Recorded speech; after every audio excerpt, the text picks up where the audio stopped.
حضرت ثابت بنانی رحمہ روایت کرتے ہیں کہ انس رضی اللہ تعالی عنہ نے اپنے گھر کی ایک خاتون سے کہا فلاں عورت کو پہچانتی ہے؟ اس نے کہا ہاں۔ انس رضی اللہ تعالی عنہ نے فرمایا سرکار دو عالم صلی اللہ علیہ وسلم اس کے پاس سے گزرے تو وہ قبر کے پاس رو رہی تھی۔ آپ صلی اللہ علیہ وسلم نے فرمایا اللہ سے ڈر اور صبر کر۔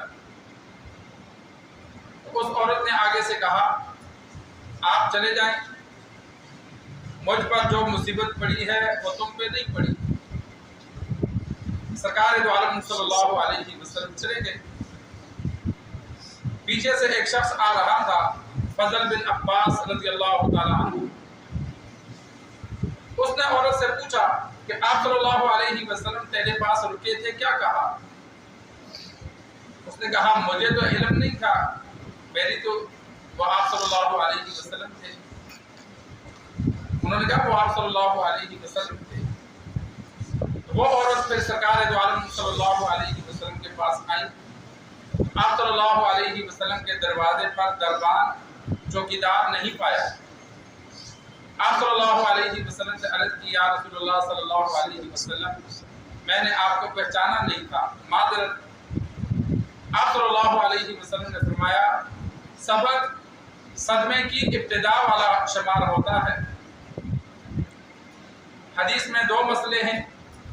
ایک مسئلہ تو یہ بیان ہوا کہ سرکار دو عالم صلی اللہ علیہ وسلم کے گھر پر مسجد پر پہرے دار مقرر نہیں تھے، اور اسلامی حکومت کا نظام بھی ایسا ہے کہ خلیفہ وقت ہو یا گورنر ہو، عمر فاروق رضی اللہ تعالی عنہ نے دربان مقرر کرنے سے رکاوٹ ڈالنے سے منع کیا۔ آج کل حالات کے اعتبار سے سیکورٹی کے لیے رکھنا یہ مسئلہ نہیں ہے، لیکن عوام کے لیے تو کم از کم ملاقات میں شریعت میں آسانی رکھی گئی ہے کہ جو گورنر ہو قاضی ہو تو وہ جب چاہیں عوام اس کے پاس اپنا مقدمہ لے کے جا سکے، یا وہ خود ایک وقت مقرر کر دے کہ بھائی دن میں فلاں وقت سے فلاں وقت تک آ جایا کرو، اور ان کا چیک اپ کر کے ان سے ملاقات ہو۔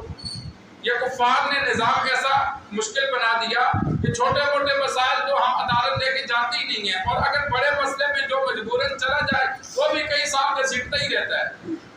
اسلام کا یہ نظام تھا کہ گورنر علاقے کی مسجد کا امام ہوتا تھا، چھوٹے موٹے مسئلے لوگ آتے جاتے راستے میں پوچھ لیتے، بات کر لیتے، مسجد میں آ کر بتا دیتے کہ بھائی فلاں بندہ میرا قرض نہیں دے رہا، وہ گورنر وہیں سے فیصلہ دیتا، بھائی اسے بلاؤ، اسے کہتا بھائی قرض ادا کرو نہیں تو جیل میں ڈال دوں گا یا تیری جائیداد کو بیچ دوں گا۔ وہ چھوٹے موٹے مسائل کا اسی طرح فوراً حل ہو جاتا تھا۔ جو چھوٹی موٹی سزا بھی دینی ہوتی اسی وقت اس کو سزا دے دی جاتی، فیصلہ کر دیا جاتا۔ بڑے مسائل کا بھی فوراً ایک ہفتے میں سارے فیصلے ہو جاتے تھے۔ یہ اسلام نے آسان نظام رکھا تھا۔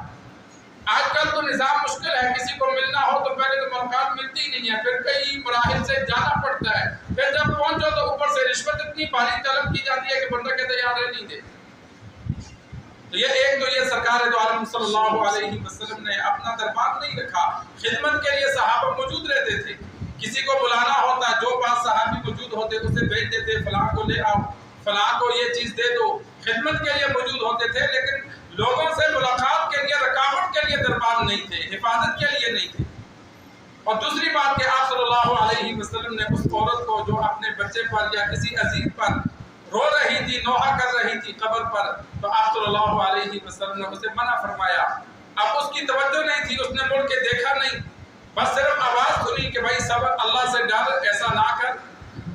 تو جس طرح ہمارے ہاں عادت ہوتی ہے بسا اوقات ہم آگے سے جواب دے دیتے ہیں، وہ بھی جواب دے بیٹھی کہ مجھ پہ مصیبت پڑی ہے، تجھ پہ تو نہیں پڑی۔ آپ پہ تو مصیبت نہیں ہے جس کی وجہ سے آپ کو رونا نہیں آتا، آپ کو فکر نہیں۔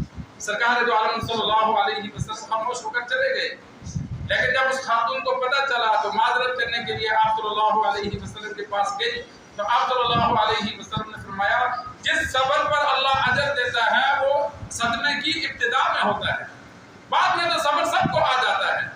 فوتگی کی اطلاع ملی تو بندہ گریبان پھاڑے، مکے مارے، روئے، چلائے، بعد میں کہے رونا نہیں آتا، بعد میں تو سب کو صبر آ جاتا ہے۔ حادثے کی خبر ملی، فوتگی کی خبر ملی، اس وقت اپنے آپ کو کنٹرول میں رکھنا وہ صبر شمار ہوتا ہے، اور اس صبر پر اللہ رونا منع نہیں ہے، رونا آ جاتا ہے، لیکن جو زمانہ جاہلیت کا رونے کا طریقہ تھا، گریبان پھاڑنا یا اونچا اونچا شور کرنا، یہ منع ہے۔ ہلکی آواز نکل آئے روتے ہوئے، جس طرح انسان کی بسا اوقات نکل جاتی ہے یا آنسو آ جاتے ہیں، یہ منع نہیں ہے۔ لیکن بعض لوگوں کو ہم دیکھتے ہیں فوتگی پر روتے ہیں یا خواتین روتی ہیں، آنسو نہیں آتے، دل سے بندہ روئے تو آنسو آتے ہیں، وہ چیختی چلاتی ہیں دکھلانے کے لیے کہ بھئی ہمیں بڑا دکھ ہوا ہے، رونا ہے۔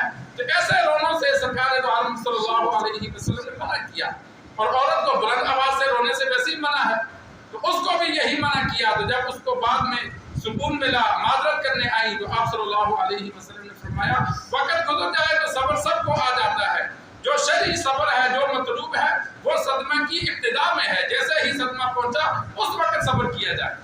اللہ سے دعا ہے اللہ ہمیں دین سیکھ کر، سمجھ کر، عمل کرنے کی توفیق عطا فرمائے۔